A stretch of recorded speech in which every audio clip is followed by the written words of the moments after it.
నమస్తే. ఇన్నాళ్ళు నన్ను సపోర్ట్ చేస్తూ, ఎంకరేజ్ చేస్తూ మీ ప్రేమని నాకు అందిస్తున్న ప్రతి ఒక్కరికి కృతజ్ఞతలు.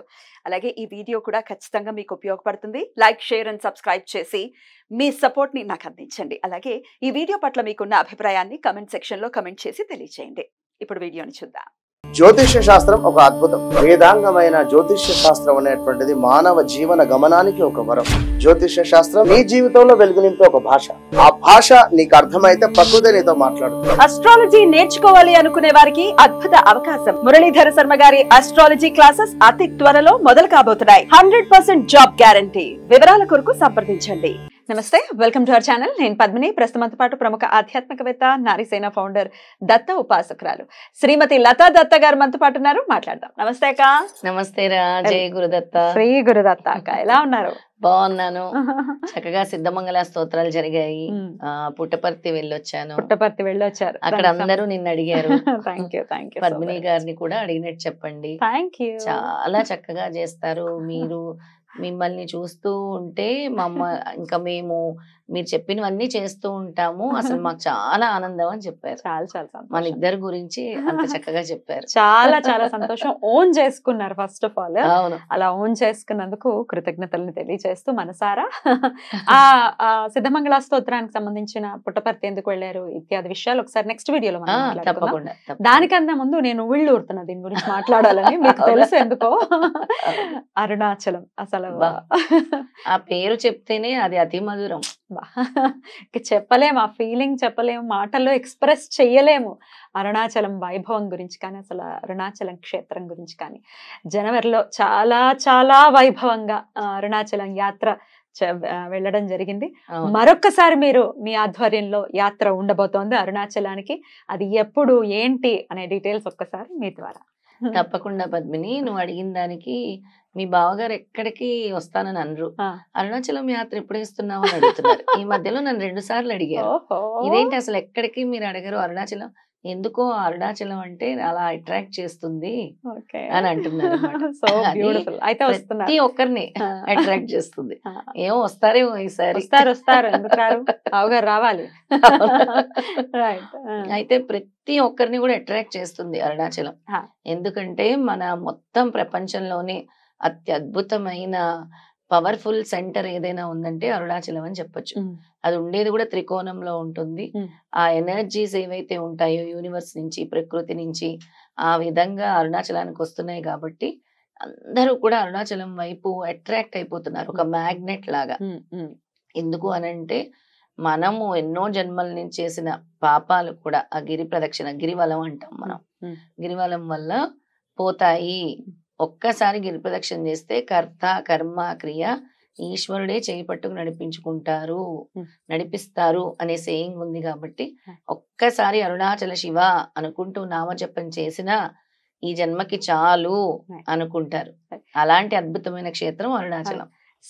అసలు మామూలుగా శివుడి గురించి మాట్లాడినప్పుడు శివుడి ఆ ట్రాన్స్ అసలు నెక్స్ట్ లెవెల్. అసలు ఏదో ఈ కోరికలు, ఈ ఐహికానికి సంబంధించినటువంటి సుఖాలు ఇవి కాదు, ఆయనలో కలవాలి, ఆయనలో కలవాలి, ఆయనలో కలవాలి. శివుడే ఐక్యం అంటారు కదా, అలా శివుడిలో ఐక్యం అవ్వాలి పరితపిస్తూ ఉంటారు. కానీ అరుణాచలం విషయానికి వస్తే అంత ఆ లెవెల్ కి వెళ్ళినా ఓకే కాదు, మేము గృహస్థాశ్రమంలో ఉన్నామండి, మా కోరికలు తీరాలి, ఎలాగా అంటే అదే శివుడిని పట్టుకున్నా ఓకే. అవును, అదే శివుడిని పట్టుకున్నా ఓకే.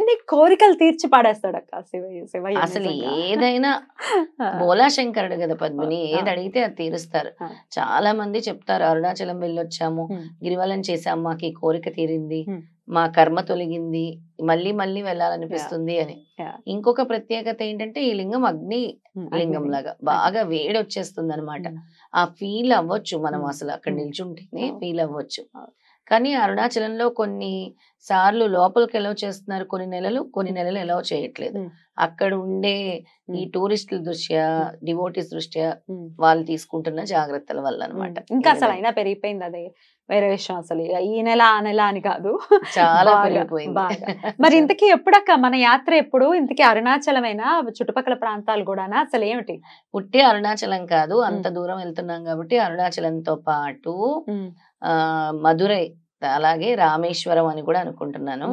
బా అలాగే మధ్యలో వెళ్ళేటప్పుడు ఏమాత్రం అవకాశం ఉన్నా కంచి కూడా అనుకుంటున్నాను. అమ్మ బాబాయ్ అని అనుకుంటున్నాను. అన్ని అసలు 3 అయితే గ్యారంటీ. మధుర మీనాక్షి, మధుర మీనాక్షి, ఎందుకంటే శ్రీపాద శ్రీవల్లభ చరిత్రలో చాలా చక్కగా రాశారు మధుర మీనాక్షి గురించి, సుందరేశ్వరుడు గురించి కూడా. అమ్మవారు ఎలా వచ్చి కూర్చుంటారు, ఆదిశంకరాచార్యులు అసలు అమ్మవారిని ఎలా శాంతింపజేశారు అనేది కూడా శ్రీపాద శ్రీవల్లభ చరిత్రలో ఉంటుంది. ఆయన తరమే అయింది, ఆయనే అసలు శ్రీచక్ర పూజ అనేది అసలు మొదలు పెట్టింది ఆయన అనేది మన శాస్త్రంలో కూడా చెప్పబడి ఉంది. అలా మధుర మీనాక్షి అమ్మవారి దగ్గరికి వెళ్తాం, అయ్యవారి దగ్గరికి వెళ్తాం, ఈశ్వరుడు అమ్మవారు కాంబినేషన్. తర్వాత రామేశ్వరం కూడా వెళ్తాం. బ్రహ్మహత్యా పాతకాలు లాంటివి తొలగించుకోవాలంటే రామేశ్వరం వెళ్లాల్సిందే. అన్నాము నోట్లో నుంచి అంటే వెళ్ళి తీరాల్సిందే అంటారు. కాశీకి అయితే కాశీ కాశీ కాశీ అనుకుంటే చాలు వెళ్ళినంత ఫలితం వచ్చేస్తుంది. రామేశ్వరంతో అలా కాదండో, అలా ఆటలు కాదు. రామేశ్వరం వెళ్ళాలి అంటే వెళ్లాల్సిందే. అవును, ఇది ఈ నానుడు ఉంది బాగా. అవును, ఎప్పుడో చిన్నప్పుడు వెళ్ళుంటాను నేను రామేశ్వరం. అంటే గ్యాప్ వచ్చి ఉండొచ్చు మధ్యలో, అంటే గుర్తు లేదు. మళ్ళీ ఎన్నో సంవత్సరాల తర్వాత రామేశ్వరం అని నోట్లో నుంచి వచ్చింది. అక్కడ మనకి మన పాపాలు కడగటానికి 22 బావిలు కూడా ఉన్నాయని చెప్తారు. అంటే ప్రతి బావిలో కూడా ఒక్కొక్క బావిలో నీళ్ళతో కూడా మనం స్నానం చేస్తే పాపాలు పోతాయి అని చెప్తారు. అలాగే శ్రీరామచంద్రమూర్తి ప్రతిష్ఠించిన శివలింగం అని కూడా చెప్తారు. ఆయన విజయానికి ఈ లింగమే అసలు, ఆయన గెలవటానికి ఈశ్వరుడే చాలా, అంటే ఆయన శక్తి ఈయనకి ప్రసరింపజేశారు అని కూడా చెప్తూ ఉంటారు. అద్భుతం, అద్భుతం. సో 3 యాత్రలు ఇంకా సమయం మనకి ఉన్నట్టయితే కంచి కూడా వెళ్తారు, కంచి దేవాలయానికి కూడా వెళ్ళటం జరుగుతుంది. అద్భుతం. ఇందుకే ఏ తారీఖుల్లో అక్క? సెప్టెంబర్ 20 స్టార్ట్ అవుతాము, 20th 21st ఉంటాము, 22nd ఉంటాము, 23rd బయలుదేరి 24th వచ్చేస్తాం. బ్యూటిఫుల్. 3 days యాత్ర, 3 రాత్రులు అంటాం కదా. Right right. అయితే ఆ ప్రత్యేకంగా ఆ రోజుల్లో వెళ్ళడానికి, అది భాద్రపద మాసము, మరి భాద్రపద మాసంలో వెళ్ళడానికి గల కారణం ఏదైనా ఉందా? భాద్రపద మాసం అంటే నీకు తెలియదు ఏముంది, విఘ్నాలు తొలగించుకోవటానికి, విఘ్నేశ్వరుని పూజించే మాసము. మనకు ఉండేటటువంటి సంకటాలు గాని విఘ్నాలు గాని అన్ని తొలగిపోతాయి ఆ మాసంలో యాత్ర చేస్తే. ముఖ్యంగా మనం చేసిన ఎటువంటి పూజ అయినా కూడా విఘ్నేశ్వరుడికి చేస్తున్నాము అని అంటే, పార్వతీ పరమేశ్వరులకు చేస్తున్నాము అంటే ఇంకా దాని ఫలితం చెప్పని అవసరం లేదు, అలాంటి ఫలితం స్వామిస్తారు. అయితే సంకష్టహర చతుర్థి నాడు ఆ రోజు ఉండబోతున్నారు అరుణాచలంలో 21వ తారీఖు. అది చూసావా, అద్భుతం.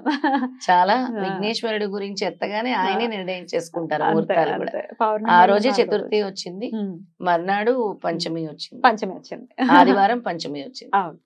అద్భుతం అక్క. సో చవితి నాడు చక్కగా, శనివారం నాడు ప్రదక్షిణ కూడా ఉంటుందా? శనివారం రోజు గిరి ప్రదక్షిణ ఉంటుంది. అసలు శనివారం రోజు గిరి ప్రదక్షిణ చేయటం వల్ల మన గ్రహస్ఫోటం, అంటే మన బర్త్ చార్ట్ లో ఏదైతే గ్రహాలు అనుకూలంగా ఉండవో అలాంటివన్నీ కూడా తొలగిపోతాయి శనివారం చేసే గిరి ప్రదక్షిణతో. అలాగే సక్సెస్ అనేది మీ వెంట ఉంటుంది, విజయం సాధిస్తారు. శనివారం గిరి ప్రదక్షిణకి అలాంటి ఫలితం ఉంది. ఒక్కొక్క రోజు ఒక్కొక్క ఫలితాన్ని ఇస్తున్నారు స్వామి. బ్యూటిఫుల్ అక్క. అది సంకష్టం నాడు, సంకష్టహార చతుర్థి నాడు చేయడం అంటే డెఫినెట్ గా అదొక యోగం ఖచ్చితంగా.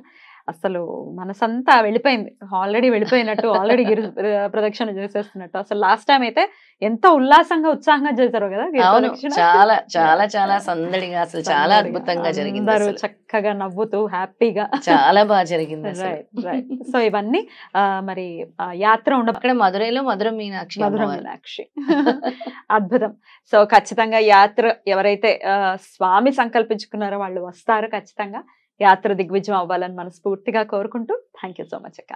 నమస్తే. జై గురుదత్త. ఓం అరుణాచలేశ్వరాయ నమః.